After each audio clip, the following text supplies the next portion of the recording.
परम ईश्वर के जिनी यज्ञ एवं तपस्यार परम उद्देश्य मने करें, जिनी ईश्वर के महेश्वर एवं सकलेर उपकारी सुहृद बा बंधु बोले मने करें, तिनी योगी।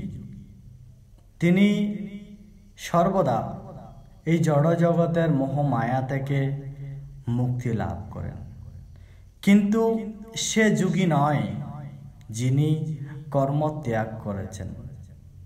गीतार षष्ठ अध्यायेर प्रथम श्लोके बला हयेছে श्री भगवान उवाच अनाश्रितः कर्मफलं कार्यं कर्म करोति यः स सन्न्यासी स योगी च ना निरग्नि चाक्रियः।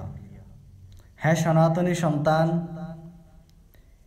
तिनी योगी नन जिनी कर्म त्याग करेছেন। तिनी सन्यासी नन जिनी कर्म त्याग करेছেন। तिनी सन्यासी एवं योगी जिनी तार कर्तव्य कर्म करार समय कोनो धरनेर फलेर आकांक्षा राखेन ना। नमस्कार। आशा करी सत्कर्म करबेन।